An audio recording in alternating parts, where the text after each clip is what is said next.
Ladies and gentlemen, good day and welcome to the Nuvama Wealth Management Limited Q3 FY25 earnings conference call.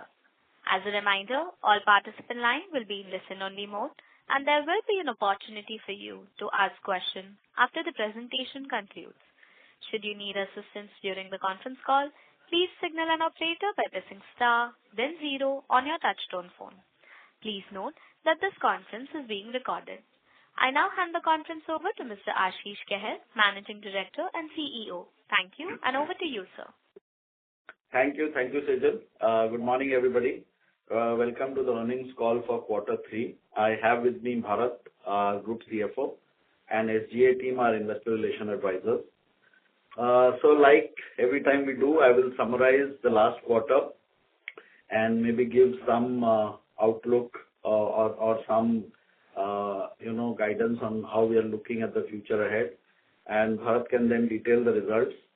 And then we can move to the questions that you may have. Pleased to share that we've had a successful Q3 and a very good 9-month. Client assets have grown by about 36% year on year. Revenues until Q3 grew by about 45%. And profits for Q3 was about 252 crores, and for 9 months, 731, recording a growth of 76% year on year. I would sincerely like to thank both our customers for their trust in us and our teams for their relentless commitment. I think that's the dual force behind these outcomes, which continues to be superior to most of the market. On macros, I think it's a very interesting day to talk about it. Lot of uncertainties now coming about, but I think things will settle in maybe next 20-30 days. I'm fundamentally an optimist, so I believe that India's long-term structural story is fully intact. These bouts of volatility will give opportunities to people to participate in the market, and everything finally settles down and things come back to fundamentals. Short-term ups and downs are going to remain, but I don't see anything getting impacted in the long term. And I think in this kind of a setup is where the diversified business model, which we are blessed to have, comes into play, where you have multiple levers playing out, and if one thing sort of undergoes some moderation, the other picks up. And that we have seen play out for the last 3 years and more so in the recent quarters. We continue to remain bullish on our core wealth and asset management and all the ancillary services around it. I think if those two grow, which are destined to grow given where the Indian fundamental story is, businesses like asset services and capital markets will also thrive. Coming to the results and more so on our strategic priorities on what we've been focusing on. I think beginning of the year itself, we had highlighted that there are 3 or 4 key levers which we are going to drive for this year. The first being scale and growth. Across both our wealth businesses, asset management businesses, asset services, and happy to say that we've really played that out well. We've increased the capacity and geographic expansion in both our wealth businesses. We've also gone offshore, and in asset services, we've added significant number of clients over the last year or so in order to make the business more granular. Second was capital efficiency. When we started out, we had clearly said that we want to be best-in-class ROE, and we continuously looked at opportunities to deliver this superior growth, but also improve the usage of capital. And deliberately, we calibrated our loan book because we wanted to make it undergo a change such that it becomes a reasonable ROE business. We've now reached that state. I think we can now increase the loan book from here, more like what our peers are doing. Revenue quality and granularity, this was one of the key agenda points for us, where we said we will now focus on annuity and ARR assets in private and managed products and investment solutions in wealth. And as I said, increase the number of clients significantly in our asset services business, so that it becomes granular and extremely resilient. And last was leveraging technology across the board, because if you are aiming for this kind of a growth and capacity expansion, and you want to maintain your handle on efficiency and productivity, I think technology becomes a key player. On all four parameters, we are quite happy on how the progress has been made, and I think when we can talk about it more in detail if you have Q&A. Coming to specific businesses, Nuvama Wealth, as I said, our focus continues to be managed products and investment solutions. We've reasonably grown the flows there. The net new flows for the year, for 9 months, now is about 5,000 crore plus, which is more than what we did for the full year. It's grown by about 46% year-on-year if we compare the same period. Also, on an annualized basis, it's growing at about 35% on the opening base, which I think is reasonably robust. And within this, also the constituent of managed products is now increasing. It used to be around 45-50%. It's now nearing 65-70%. So that was one key element. Second, as I said, tech. We have significantly invested in technology and continue to do so in this business. And I've been speaking about one of the solutions which we had launched earlier, the portfolio solution. I think that's one of the kind in its industry. We've done second pioneering development in this space. We've created a product called Nuvama.ai. It's an AI-based training solution because we are hiring in such large numbers. We figured out that a classroom training solution becomes extremely suboptimal to deliver the kind of objectives which you want to do. So we proprietarily developed a solution to deliver training which is one-on-one to our relationship people. And I think there's a significant amount of acceptance by the relationship people on the field. On the loan book, as I said, we deliberately calibrated it because we wanted to improve the quality of the book, which we have now done. You will see that there is a dip in the NII in this business. That is temporary. I just wanted to highlight because of 2-3 reasons. One, I'll take this opportunity to talk about it. We've moved into what is called self-clearing in the wealth businesses. Earlier, we used to clear for the wealth management clients. The clearing used to be done by the asset services division, but for 3 reasons. One, operating efficiency, because operations of one team and the other team had to coordinate. It led to a lot of suboptimal processes. So operating efficiency, margin efficiency for clients, and capital efficiency for the wealth business. For 3 reasons, we have shifted it to wealth. Now the clearing is done by the wealth business itself, which this movement was done in this quarter. And to do this movement, we had to borrow about 800 crores extra for about 45 days, which was a temporary borrowing, which at the end of December was paid back. And the cost of that borrowing has had some impact on this NII. So if you see there's a 10 crore gap, out of this 4 crores comes from there. And given the volatility in the quarter, there was some 2-3 crores cost on the MLD hedging side. I think these are the 2 large things. And of course, the average loan book itself was down by 100 crores. So I think out of the 2-3 factors, 2 are temporary, and we will see the margins come back in Q4 for this part of the business.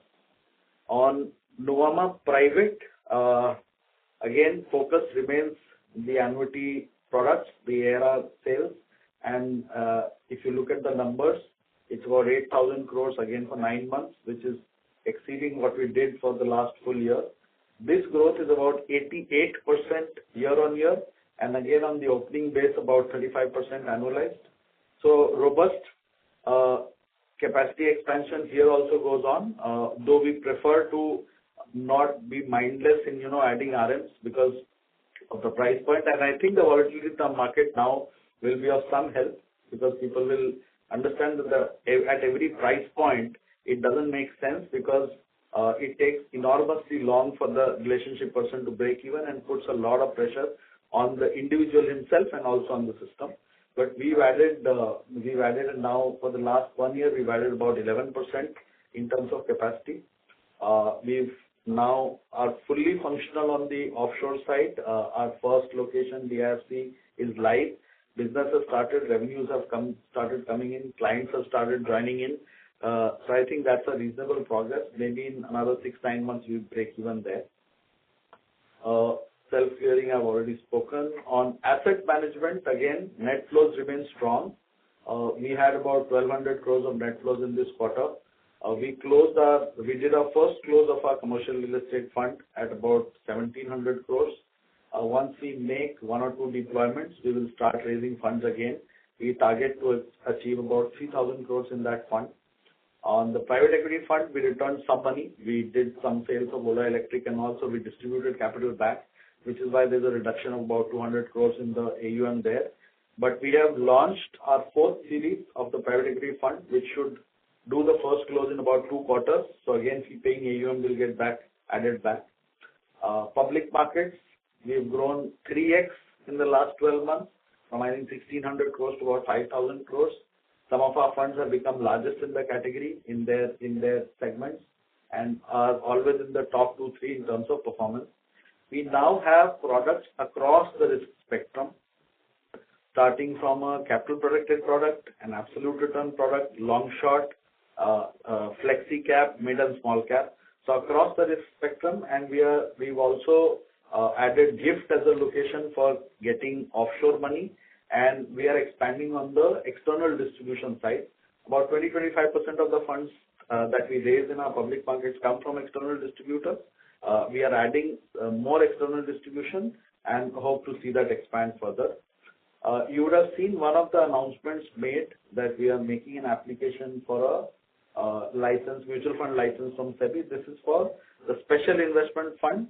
There is a new category which has been rolled out by SEBI, which is the SIF, which is a 10 lakh minimum ticket size, and that will allow some of our strategies which we now deploy on the AIF side, like long short and absolute return. As of now, SEBI's intention is to allow these strategies on SIF, and if this fund has the taxation structure which is similar to MF and not like AIF, which means taxation only on redemption, then I think this vehicle will become extremely efficient for clients. Hence, we want to apply and be one of the first ones to launch this under this structure. Coming to asset services, this is feedback from most of you. We've now segregated asset services from core capital markets. And over the last 1 year, many of you have individually come and told me that you need to segregate that out, which we have done. And I think fundamentally we also agree that the nature of the business is closer to wealth and asset management. In my view, everything is correlated to the markets and the capital markets. It's just the degree of correlation changes, and asset services is, I would say, closer. And hence we thought we'll segregate it out. And the reasons are basically the growth of that business is more linked to the growth of wealth and asset management business in the industry. The revenue stream is more recurring, less transactional. Assets are more sticky, less volatile to move. I think these are the fundamental reasons why we moved. On how we did in that business, assets under custody and clearing have grown by about 57% for the full year. Now we are at 1.3 lakh crores. And as I said earlier on, that we've added significant number of clients. On the domestic side, now our market share happens to be 22% of all incremental AIF and PMS registrations. We are able to onboard them. And internationally, obviously, in the client segment of our choice, we have a dominant position. Coming to the core capital markets now, institutional equities and investment banking. I think equities saw a bit of a tepid quarter this Q3 because of the fall in volumes by about 10% in the market, and I think we've seen about a similar fall. Market shares have been intact. We still have a 6.2% plus market share in institutional equities, which is industry leading. On the IB side, on the other hand, I think that this quarter was reasonably robust.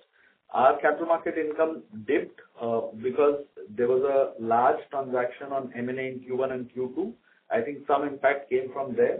But if I look at standalone IB BAU, I think Q3 was actually better than Q1 plus Q2. In the market, there were 57 deals that happened across IPOs and QIP and a fundraise of about 1.45 lakh crores.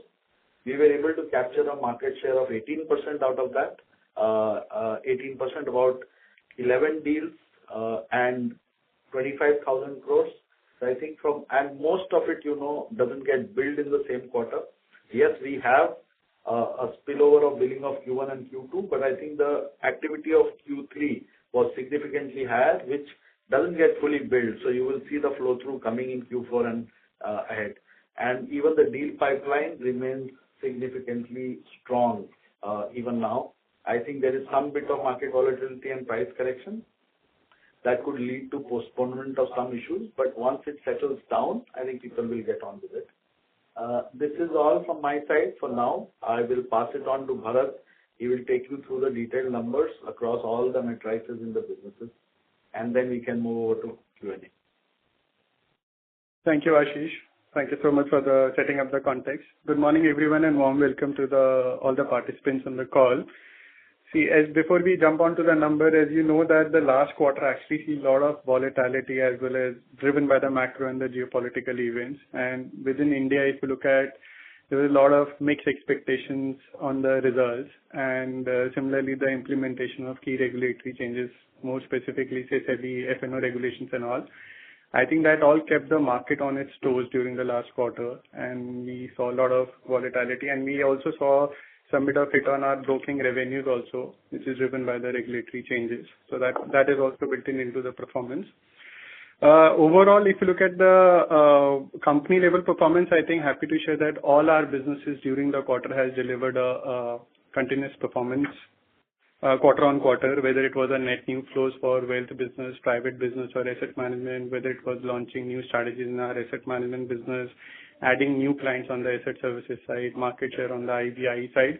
I think all in all, these were the business numbers, but even if you look at the qualitative parameters in terms of actually getting more people on the RM capacity increase, investing actually into our enterprise tech stack, all those things were also in place. So I think from a quarter perspective as a management, we believe that this has been a good quarter for us.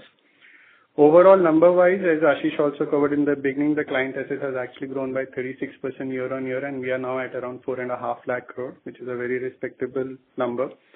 Revenue continued to grow strong at 30% for the quarter at 723 crores, and this, as I mentioned, was done by all the businesses, so it was not just one business which was pulling up the numbers. Total cost is at 390 crore or so, which is a 19% growth, but that's mainly driven by the people which we have added. In the last 12 months or so, we have added around 270 plus RMs. So I think that cost is coming in, but that's a good cost to invest. However, I would want to highlight that our OPEX on a quarter-on-quarter basis has always been like flat. We are at whatever 90-95 crore a quarter OPEX. But we are looking at investing into our enterprise tech upgrade. So we may see in the coming quarters that there is some increase in the OPEX. But I think that's like investing in tech is never a wrong idea, I would say. So to that extent, it's fine. Overall cost to income ratio continued to improve. We are at 54% compared to 59% last year. And the PAT has actually grown by 43% for the quarter and 76% for the full year at 731 crore. Last year, full year, our profit was around 597 crore, and we are now seeing in the first 9 months, we are at 731 crore. Ashish did touch upon the capital utilization. Our ROE for the quarter is 32%. I'm happy to share that for 9 months also, it is at 32%. So it's not about just in a quarter we saw some ROE uplift. It has been consistent at 32% for the 9 months. Moving to specifically to the businesses, again, wealth, our focus area within that our wealth segment, the AUM has crossed 1 lakh crore rupees with a growth of 38%. MPIS, which is our key focus area, has actually grown by 34%, and the assets under management is now around 29,000 crore or so. Good sustained net flows. We are at 5,800 crore for the 9 months. We did almost same number for last full year. So we did 5,800 now and 5,785 something like for the full year. FY24. And again, the NPS contribution has actually gone up to 90% in the first 9 months of the financial year. So that's a good sign. Capacity, we are at around 1,237 odd RM. There's one more number which I would like to specifically highlight for wealth. So the Q3 revenue has actually grown by 24%, and 9 months has also grown by 24%. So it's like a very consistent performance if you look at quarter or you look at the 9 months. A 24% consistent growth is a very reassuring number. Cost income ratio at 67%, same as last year, despite of adding a lot of new capacity. If we remove that capacity cost as well as their revenue, actually the cost income ratio would have improved by 300 basis points or so. So I think it's all, I would say, a good investment in the right direction. Operating PBT is actually grown by 19%. So I think wealth ticked all parameters in terms of revenue growth, in terms of capacity addition, Tech also, as Ashish covered, as well as on the PBT growth. Nuvama Private crossed 2.1 lakh crore and grew by 24% in terms of the client assets. ARR asset continues to grow much faster at almost 38-39%. The ARR net flows is actually 8,000 crore for the first 9 months, which is significantly higher than what we did the full year last year. Again, we continue to add number of families. We added around 20% families when it is compared to year-on-year, or 150 odd families in the quarter. So I think that's a good sign of adding new families or the new clients in the private segment. That's working well. Q3 revenue was around 153 crore. So now, if you look at wealth has touched almost like a 70 crore per month run rate, and private has touched a run rate of 50 crore. So I think that has come to a level where it is it's reasonably like assuring, saying that a 70 or a 50, say give and take 120, 130 crore a month number coming from a wealth business is a good way to look at it. Overall, you will see that the revenue growth for this quarter over previous year was little lower. Nothing unusual. What happened till last year, same quarter, our sales, the gross sales was more heavy towards, say, AIF2, where you have a little bit more upfront of 1/3 commission. But now in this quarter, we have more of sale of AIF3, which is more trail based. So if you ask me, it is basically the revenue and the profit cash flow timing issue. Nothing structurally has changed. For private, we should rather see quarter on quarter. So quarter 2 versus quarter 3, the growth is around 6%. So we have actually implemented that change in the system, and that's why the quarter to quarter growth is a more relevant versus compared to a YOY growth. Otherwise, I think this business is shaping up pretty well, and we are all in the right place. Asset management, Ashish covered a lot of things about it in terms of AUM is touching around 11,300 crore. 1,200 crore of net flows. We also to share that in the public market, we picked up actually 725 crore and commercial real estate 675. But we have actually first time distributed from our first crossover 3 fund around 225 crore rupees, which has been distributed. Launched our flexi cap and did our first close of the CRE fund. Otherwise, things are in the place, and SEBI MF application anyways, Ashish covered in lot more in detail why this is relevant for our business. Asset services, I would request people to look at our investor deck. We have actually added a new disclosure or new insights about the business, why this is more recurring in nature and relatively less correlated to the capital market movements. I think it's a pretty reasonable articulation how the business is actually working and what are the various levers in the business. I would request the team to look at it. Capital market, again, we discussed, it's been a steady for us, and I don't know whether Ashish covered or not, but our market share in terms of our equity IPO has actually moved double. So if you look at Prime database from calendar year 23, from a 9% it has moved to actually 18% in calendar year FY24. And happy to share that we have secured number 1 rank in terms of our public debt issue. I think as an end up to my commentary, I would say the quarter 3 has been pretty happy for us, and now open for Q&A. Thank you very much. We will now begin the question and answer session. Anyone who wishes to ask a question may press star and 1 on their touchtone telephone. If you wish to remove yourself from the question queue, you may press star and 2. Participants are requested to use handsets while asking a question. Ladies and gentlemen, we will wait for a moment while the question queue assembles.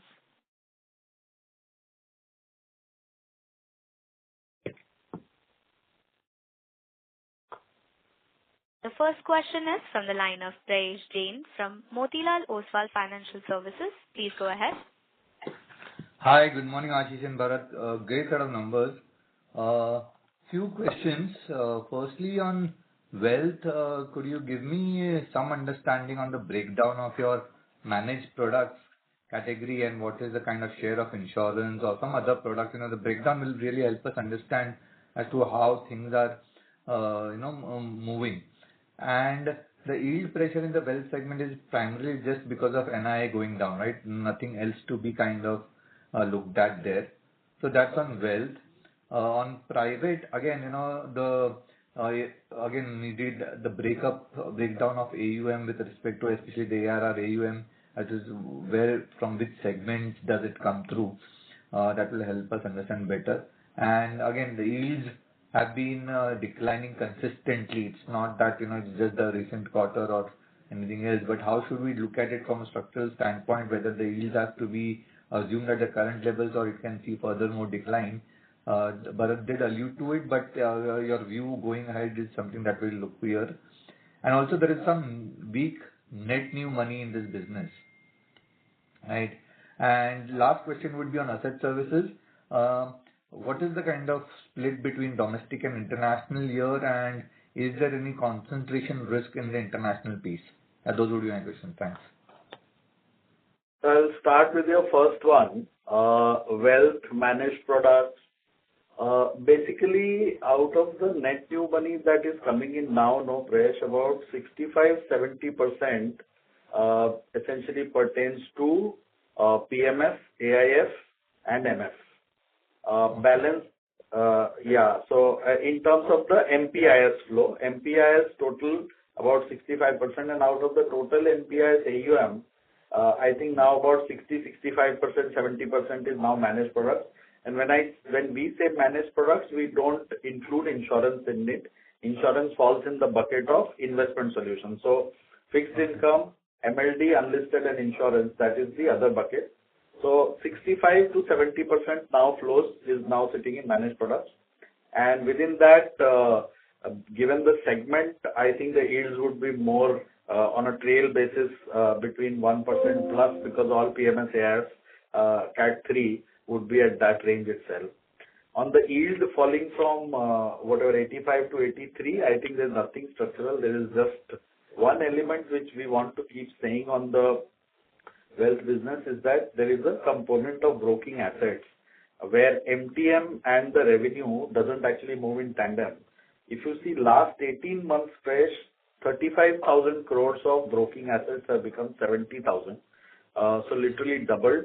But revenue of broking doesn't move like that. And in this quarter specifically, MTM is 7% positive, but revenue is down on broking because of whatever has happened in the market, true to label, FNO, consolidation, all reasons put together. Now 7% positive MTM and minus 20% and yield impact is just 2 bips in a quarter where your NII has been because of the self-clearing and all. So if you remove the impact, our actual yield this quarter is 90 bips. So there is nothing structurally wrong. So Q4 you will see things coming back. Private ARR breakup, again, out of the ARR flows, actually everything is managed products only. And around 42,000 crores is our ARR AUM. Out of that, 12,000-13,000 is advisory, and rest happens to be about 2,000 crores of loan, and rest is managed products. And yield there, yes, this quarter we saw about 700 basis points, 7 bits of fall. 7 bits of fall, out of that again, 4 bits comes from self-clearing, so that will reverse. About 1 to 2 bits from MLD, so I think that will also change. The third bucket, which is the proportion of Cat 3 AIF is going up, that is structural nature. So if you ask me, I think 80 to 85 basis points should be the sustainable yield, and I think Q4 we should come back to that level. Asset services, domestic, international breakup remains the same, like I said last quarter, 25-75. And internationally, there always is concentration, but the good point is that the top 5, 7, 10 clients, see, it's not a business where you have thousands of clients, right? There are only a limited set of clients, let's say 100, 200 internationally, and the top 10 keeps changing. So that is the good part which we always want to see, that you are not necessarily dependent on just one or two. It keeps changing depending on how they are deploying their strategies, how they are bringing in capital into the country. So that's where we are in terms of asset services. Just one question there on net flows on the private side. Net flow on the private side, I missed that. Transactional, there is a negative. There is one transactional client which basically moved out, but hardly any impact on revenue. But on the ARR side, if you see, the flows are consistent. And this was a one-off transactional outflow which happened for one client because I think they are relocating and they are taking everything to the Middle East. Okay, got that. Thank you so much. All the best. Thank you. The next question is from the line of Lalit Deo from Equirus Securities. Please go ahead. Yeah, hi, sir. Congratulations on a good set of numbers. So firstly, so in the clearing business, we saw some yield pickup in this quarter. Now, that would be majorly on account of that movement of self-clearing, but I wanted to understand more on that front, like how that yields have increased. Secondly, you said, like you mentioned, that we are building a presence in our Dubai and Singapore. So just wanted to know, like, how many RMs over there we have recruited, and what is the growth plan for the next 2 to 3 years? Okay. So self-clearing, basically, as I said earlier, the clearing of wealth business used to happen through our asset services division. Now we have moved. So those assets which were sitting have been transferred back to wealth. So you will see that assets under clearing, there is a dip, right? So about 10,000 crore assets moved. Now, the earning which the asset services division used to make on these clients was lower than what they do from their other clients, because these were largely wealth clients and only minor clearing services and all were there. Hence, on the remaining book, the yield has gone up. It's just mathematical. It's not that, there's something different that has happened there. And on our offshore plans, DIFC, as I said, is now fully live, functional, business happening every month, revenue coming in. At an RM cost level, we've broken even. Of course, infrastructure cost and all, another 5-6 months, we should now break even. And then we have about 3 RMs there. We may go to 5-6 over the next 12 months, depending on how it shapes up. Singapore, we are just in the process of thinking through on how we want to do. I think we'll first want to focus Dubai and take it to the next level and then maybe add Singapore, because the competitive intensity in Singapore is significantly higher and the cost of people and the time taken to break even is longer. So we may want to prioritize Dubai more than Singapore at this point in time. Sure, sir. So just two things. So like, as you said, that there has been some yield pickup. So like going ahead, should we see that yields in the clearing business to be in that range of in excess of 150 basis points, or should revert back to 130, 140 basis points of yield? No, it should remain at this level. It will not revert back unless there is a structural change in the interest rates and all, which takes about 12 to 18 months to take impact. Sure, sir. And so just one question on the transactional income in this particular quarter. So like we have seen some good pickup over there in the Nuvama private business. So like what led to that? So largely 2-3 things. I think there is, given that there was volatility in the secondary markets, I think activity in the unlisted space picked up. We've not done credit downselling still. I mean, I think that is also one thing which is happening in the market in a big way. Direct transactions in the markets are increasing as a trend is what we are seeing, and I think we just participated in a few transactions and that led to that income. It should become par for course in my view in the wealth management space, because more and more clients, in addition to putting money in funds, also want to do direct deals and direct transaction, and unlisted as a space over the last 3-4 years has grown significantly. Sure, sir. Thank you. Thank you, sir. Thank you. The next question is from the line of Abhijit Sakhare from Kotak Securities. Please go ahead.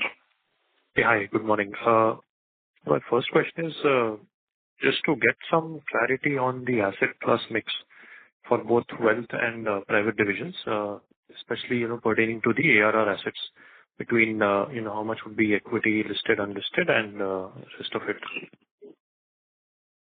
So ARR assets in private largely for us is not equity. We've just over the last 8-9 months, 12 months started doing more PMS and AIF. So our impact therefore on the positive and the negative MTM is lower than rest of the street.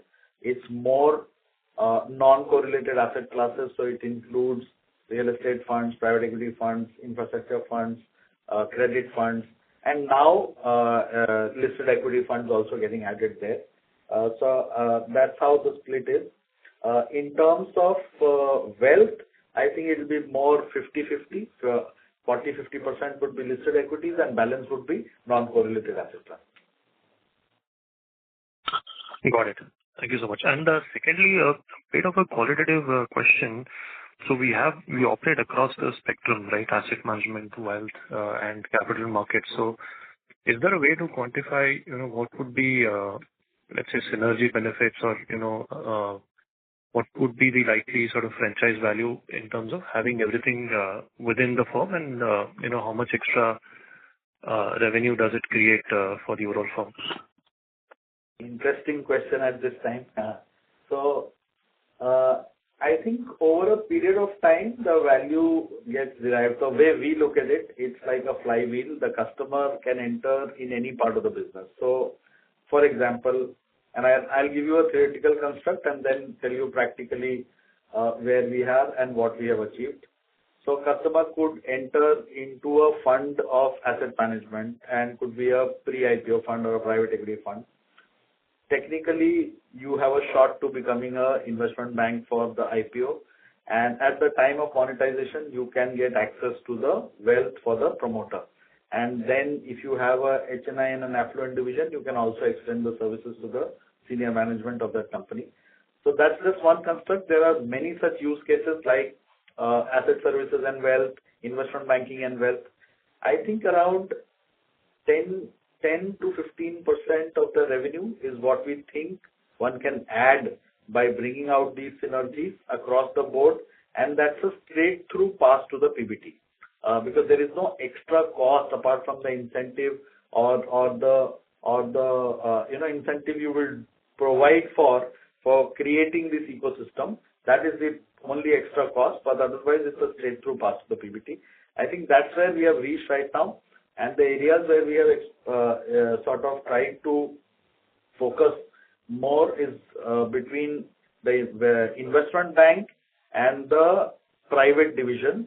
I think that is where the highest level of synergy lies, and some, let's say in the mid-cap, equity research and wealth division and so on and so forth. But it's an ongoing process. It's easier said than done because people of different businesses take time to understand the nuance of each aspect and why they should do and why it is beneficial for them. But once you taste success, once any individual tastes success, then we've seen that it becomes widespread in that division, and then it follows through from there. Very helpful, Ashish. Thank you so much. Thank you. The next question is from the line of Dipanjan Ghosh from Citigroup. Please go ahead. Hi, good morning, sir. So just a few questions. Now we've seen 1 month into the quarter, in terms of activity levels on the wealth side, both on incremental flows on the ARR side or on the transactional pipeline, how you see Jan kind of play out, if you can give some color on that. Second would be on the transactional income that you're booking in your both Nuvama Private and maybe a little bit of in the Nuvama Wealth segment also. In terms of quality of the underlying structures or products that you're really downselling, if you can kind of break it up or maybe give some color so that we can get some understanding of how this should be on a more of steady state run rate basis. And lastly, if the market were to remain sluggish for, let's say, a prolonged period, what sort of expense levers would you really have to kind of manage your margins, or do you expect the margins to sustain at current levels? So the first one, I don't know whether we are allowed to answer, but I'll still do that. We are not seeing any significant negative impact either in the transactional flows or ARR, both the wealth businesses, at least in the month of Jan. I think where we are seeing impact is, of course, broking volumes, which has come off, but I think Jan again is coming back in that sense. But in terms of the other areas of business, right now at least, we have not seen any negative impact flow through. In terms of transactional income, let's look at wealth first. So basically, there are 3-4 categories which fall into transactional income. One, or there we don't call ARR transactional, but I'm saying unlisted, fixed income, MLDs. Largely, it will be these three, and it will be dominated by fixed income. I think more than 80-90% would be fixed income, and between unlisted and fixed income and MLDs also to some extent. I'm saying not. Unlisted is sporadic in that business. It's not like, a BAU. But fixed income is BAU, like every month, and fixed income for that client segment is a significant part of their asset allocation. And as we all know, that mutual fund fixed income does not attract flows from individual clients. The large part of mutual fund fixed income, 85-90%, still comes from corporates and institutions. So the fixed income allocation of individuals sits in bank deposits. That remains as a large opportunity, and we tap it through direct fixed income. So it's fairly steady and consistent in that sense. When we come to Nuvama Private, it's a combination. Again, fixed income is a big component there, followed by, I would say, a bit of MLDs, followed by a bit of, direct deals. Direct deals more in the unlisted space, very little maybe in the credit space. If we find a transaction in some fund which has an overflow and passes our diligence, then we may offer it to our client. So largely this, but between these four, opportunities keep coming and we keep repeating that. In terms of sluggishness, I think if there's a sustained and prolonged sluggishness, there are discretionary expenses which we have, like, there are conferences, there are events, there are marketing events. I think in general, the travel costs come down, variable expenses, variable employee expenses. So those would be like, at least 20-30% of the cost. And today, if I look at our variable costs and fixed costs, our variable cost is actually at the same level as fixed employee cost, given how we are performing as a business on the overall level. If you are saying that, everything becomes sluggish and prolonged, that level, of course, comes down. So there is a 20-30% play that is available. And when I analyze our cost income today, let's say we are sitting at 54%.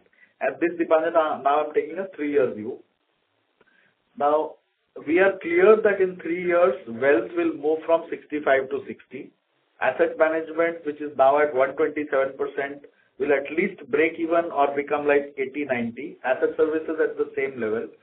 I'm saying even if capital markets deteriorates by 20% from here, given how our business is proportioned, our cost income will remain at 54.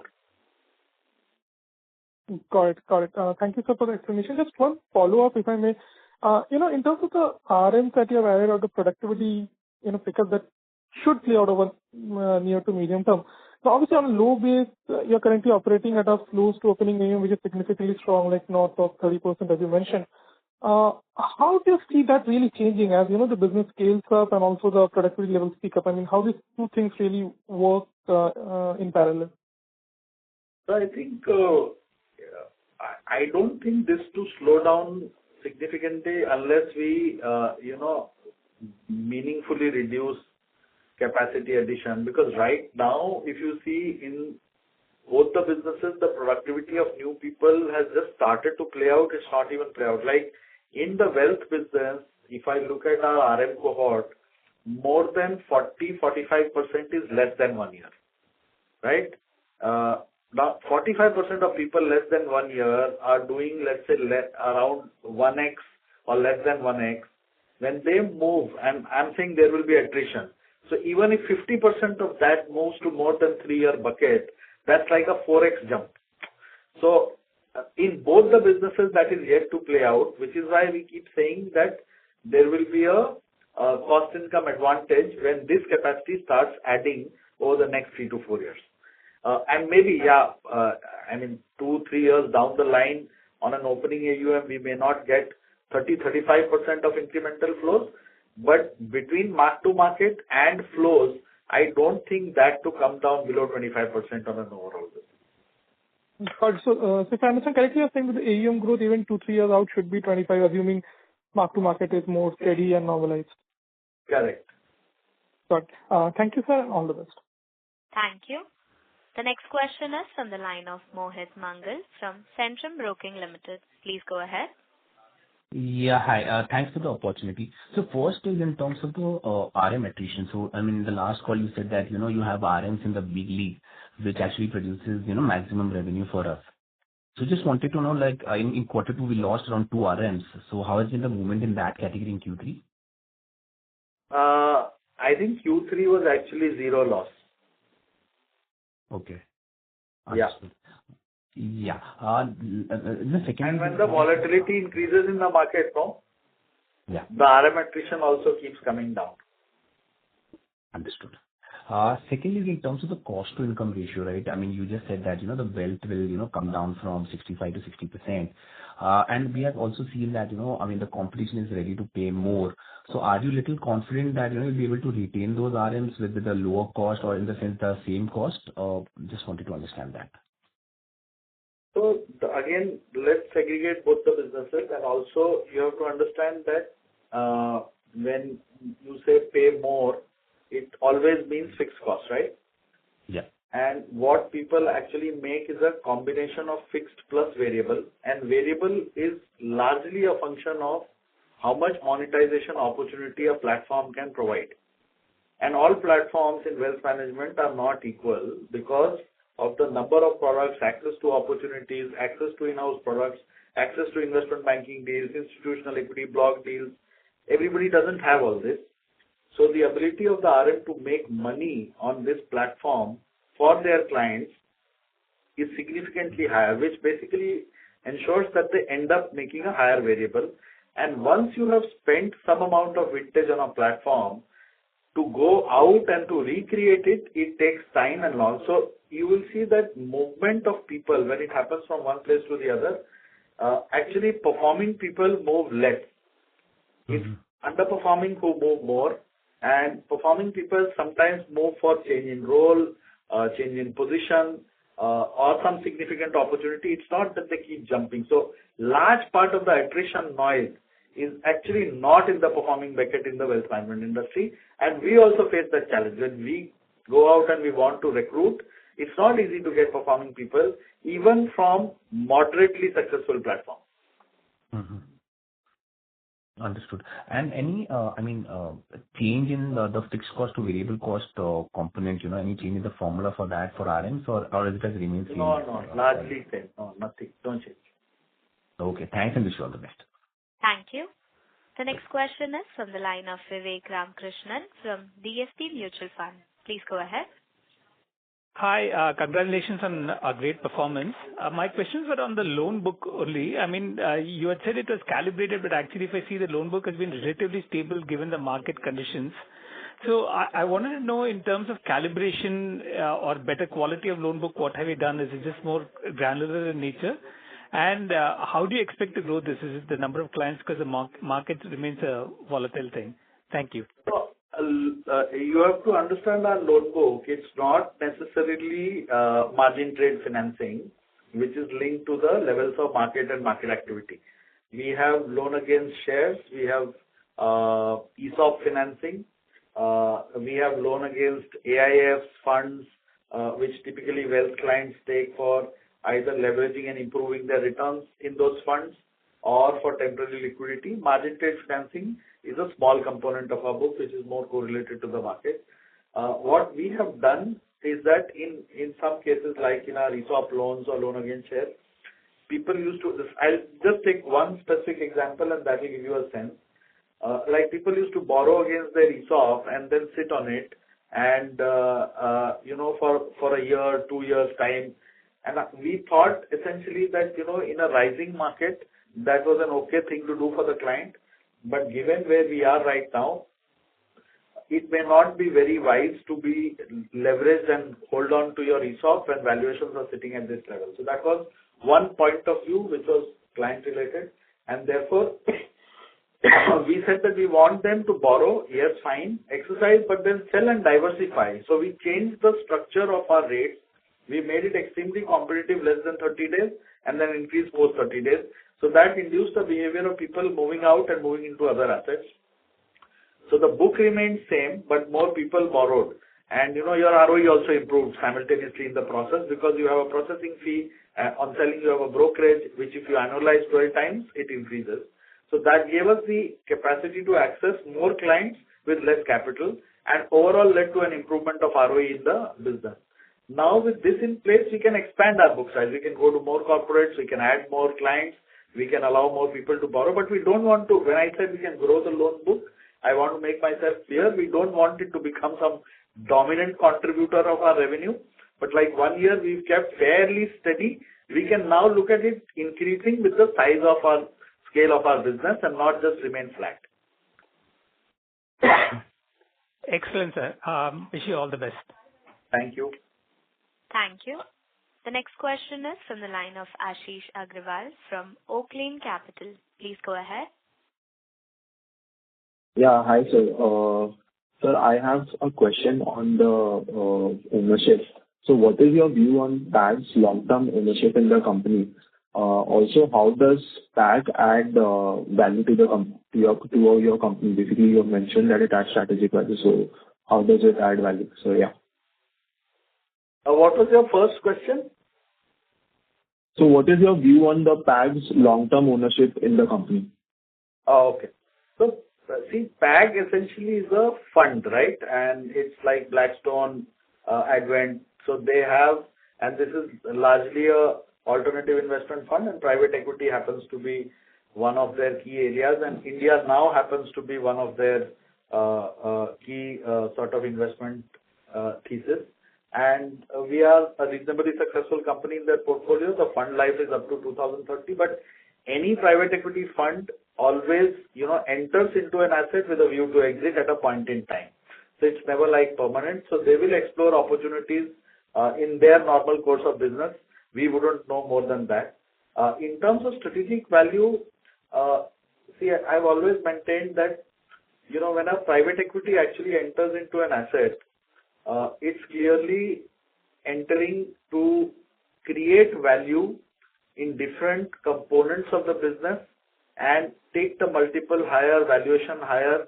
So in a sense, it's completely aligned with all the shareholders. And the way they add value is they will find pockets where, are there businesses where your operating efficiency is low, your capital efficiency is low, or are you not looking at some strategic target market which you should be looking at? How do you bring synergies between various components? So it's more strategic and a business owner kind of a mindset. They have extreme amount of learnings because they've invested, and I would say any large private equity invests in so many businesses across so many markets that they're able to see the mistakes which typically managements make who are in their business, and they're able to point it out and help you clear that and help you grow faster than the others. I think that's one. And also the focus on governance and relationship with stakeholders like lenders, rating agencies and all. I think those are the things which bring an immense amount of help in having a large bulge bracket private equity as your promoter. Okay. Thank you, sir. Just one more question is that what is the time frame that you look to break even the asset management business? As I said, if we don't load in our company, we load allocated cost equally to all businesses. If we remove that, they are breaking even now. But with that allocated cost loading, I think by the time we cross about 20,000 crores, so maybe another 12 to 15 months. Okay. Thank you, sir. That was helpful. Yeah. Thank you. The next question is from the line of Sanket Goda from Avendus Spark. Please go ahead. Yeah. Thank you for the opportunity. Sir, we see that you added almost 600 families in 9 months in ultra HNI space. And if I do 9 months net flows figure, it is 7,300 odd crores. So just wanted to understand this 7,300 crores is largely driven by mining the old 3,600 families, or the 600 actually have added much to the numbers or not? And if they have not, then how do you expect it to play out in subsequent quarters or years in that sense? And I think it's a similar trend I see in the wealth business, that the families additions are there. Just wanted to understand the waterfall, whether it is more driven by families addition or client addition, or is it mining of the existing customer? If you can give a waterfall in that thing, it will be helpful to understand how it works. So typically, Sanket, it's a combination of both. And in the wealth business, for example, we've added about 15,000 families in the quarter and maybe 75,000 in the year. But out of that, only 10, 15, 20% will be relevant. And the contribution into net new money, 30, 40%, 50% will come from, let's say, the new family, and balance comes from the old. And even from new, Actually, we'll also share this data. I think going forward, we'll look at how we can share.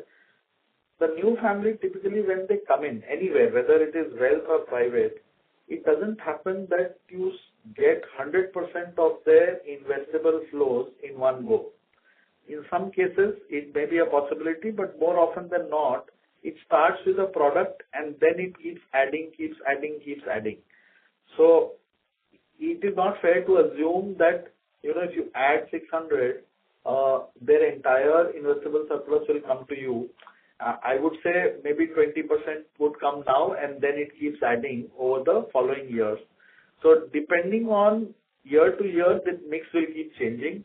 I think 30-40% is safe to assume would come from new clients and balance from mining of old clients.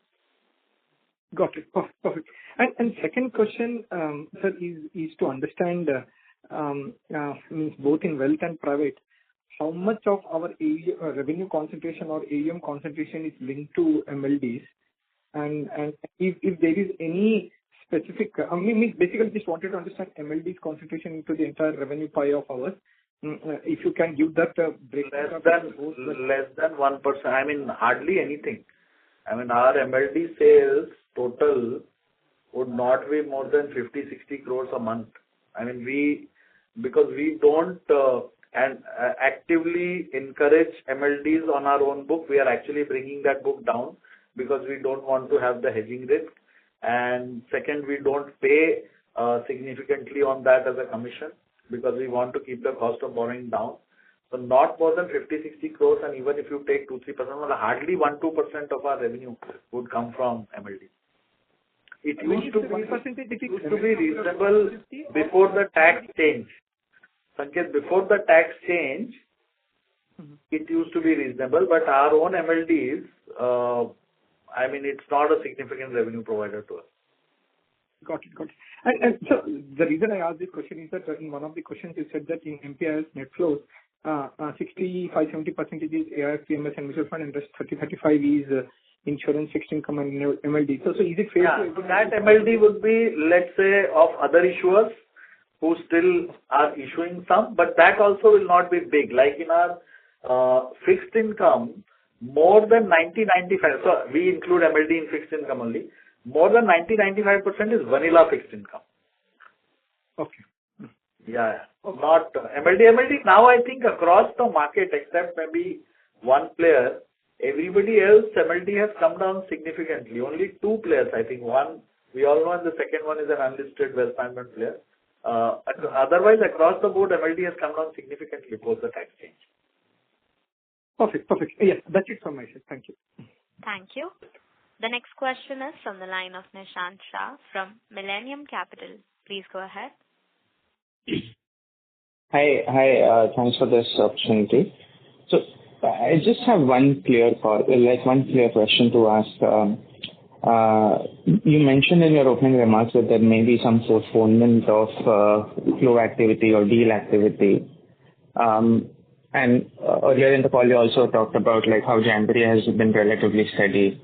Do you mind just re-clarifying this part again? Do we see some postponement of flows given capital market activity slowing down? So not a lot of promoters unlocking value, not a lot of ESOPs getting encashed. So does that kind of reduce flow activity until the markets kind of settle down a bit? Or how should we kind of think about flows going forward? Medium term, I take your point, it's probably irrelevant, but more in the 6 months time frame. So as of now, actually, Nishant, we are not seeing. We were discussing amongst ourselves that logically this could happen because prices have come off very sharply. So maybe people who wanted to do QIP or IPO may want to wait. But the filings are still going on at the same pace. I mean, our teams are saying that has not come down. People are saying that, okay, valuations were significantly higher than what we had thought earlier. Now it looks more reasonable. We want to go ahead because our plans have not changed.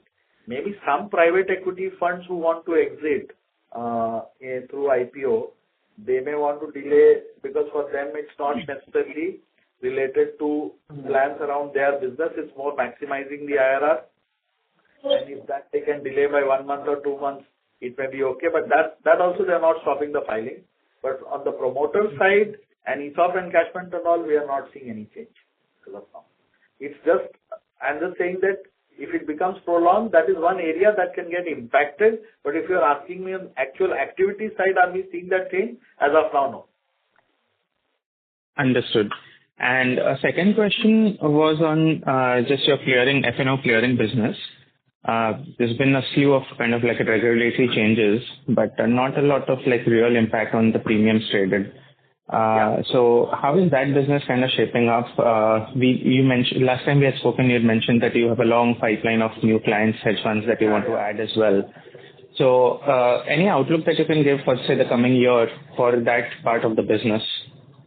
Outlook actually we don't give, but all I can say is that from an active, two things, right? One, of course, the premium levels are back, and I think January, I was reading one of the reports of one of the analysts in the call only that both for BSE, NSE, even the premium turnover is back. But for us, actually, the premium value matters, and that is reasonably intact. And new client addition, these are, and I'm not talking small clients, these are large billion-dollar clients. They have not stopped activity, either taking offices on lease, racks on lease, hiring of people.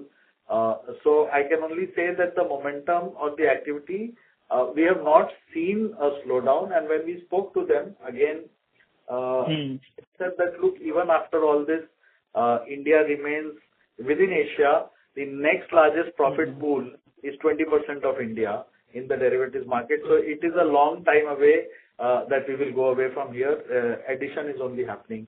And many participants globally have still not come. They are still looking to come to India. So I am not actually sensing a slowdown in activity there. Perfect. Yeah, that answers it. Thank you so much. That's it from me. Thank you. The next question is from the line of Vivek Gautam from GS Investments. Please go ahead. Yeah. Am I audible? Yes. Yeah. Just wanted to know about your statement. You said that the coming quarters will be better.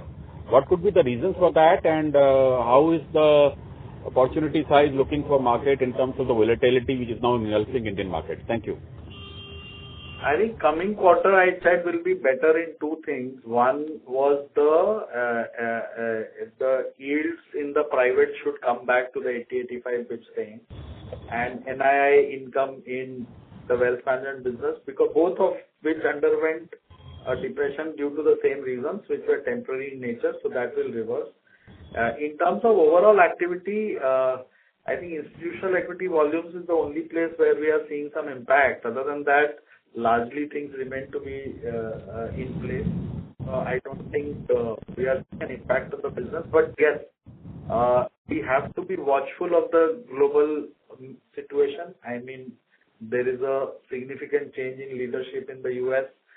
He is coming out with tariffs and other things which have a bearing on their inflation, which means it has a bearing on their interest rate, which means it has a bearing on their currency, which basically it has a bearing on everybody in the world. And how that plays out, how each country reacts, and what it does to the emerging market, I think there are too many factors to be considered to be able to give a calculated call on how it will go. All I can say is that activity levels of clients have not gone down, and we are not seeing that this negative chatter or sentiment playing in large parts of the business, except broking volumes where there has been an impact. But I think that will get covered up with the positive activity in other areas. And how much does the broking contribute to our business? Because I believe most of your offline brokerage is now shifted. The total, if I look at our overall revenue, our institutional equity revenue would be in the range of 12-13%. And within wealth management, if I look at broking, it's less than now, maybe again 12-13%. So, and if you see a 10% fall in both, you're actually seeing a 2-3% change in revenue. Okay, thank you. Thank you. The next question is from the line of Anirudh Agrawal from ValueQuest Investments Advisors. Please go ahead. Yeah, thanks for the opportunity. Question was on the lending business. So if you could just talk about, how much capital you've allocated to the lending side and what are the current ROEs that you're making. So you spoke about, improving the ROE profile of this business. So where is it now and, what is the target ROE that you would be comfortable with in the lending side? So the way we look at lending is not actually a business, it's a product. Actually nothing, neither broking nor lending. Everything is a product because your end client is same. And overall book size is about 5,000 crores and it's split across largely three products. ESOP financing, loan against securities. I'm saying securities, not shares, because it includes everything. And third is your MTF. MTF out of this overall 5,000 would be more or less around 20%, which is people who buy and rest. 80% is around the above 2. And ideally, the way we look at this is that this is not the only product the client should be consuming for us. Because if this becomes the only product which the client will consume, then at an ROE level, you will always be inferior because you are lending to the super prime client at the finest possible rates against the best available collateral, and there has been no credit event for the last 10 years. So you cannot hope to make a large ROE unless you leverage 7 times, 6 times, which we don't do. We run an overall book at a 2.5 times leverage. So therefore, your ROE actually comes from doing other activities and other products with the client, which will be, let's say, some buying, selling, broking, some wealth management. So if you put everything together, the wealth management whole cluster ROE is now upwards of 22%. We were sitting at 16-17% a year back. We are now upwards of 20-22%. And I think at 25% is a level where we can then say it's good enough. From there, you can keep on expanding the usage of capital and keep the ROE intact and drive more growth. So that's how we look. Got it.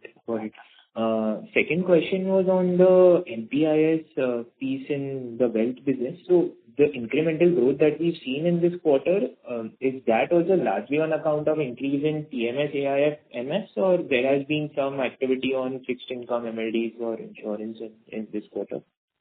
So insurance is not significantly high in this quarter as compared to previous quarter, but fixed income is high. And so it's a combination of all. So your MF, PMS, AIF, that trail keeps adding. And of course, fixed income was high. Only out of those three, this kind of an impact cannot come in the quarter. So it has to be both. I think Q4, we will have insurance play coming in because largely Q4 traditionally has been big on insurance for everybody. Got it. And there is any implication of the surrender value regulations change on the insurance front? Any change in commissions, etc. on that? Not for us really, because our persistency ratios were best in class in the industry. We are actually saying that we want to have a positive impact of this change because we are one of the few where the insurance company doesn't have to worry because of the surrender charge change. Understood. Thanks and all the best. Thank you. Ladies and gentlemen, due to time constraint, we will take that as the last question. I would now like to hand the conference over to the management for closing comments. Thank you. Thank you once again for sparing your time. I think we've had a decent quarter. Now we'll focus on Q4 and see you again after 3 months. Thank you for coming again. On behalf of Nuvama Wealth Management Limited, that concludes this conference. Thank you for joining us, and you may now disconnect your lines.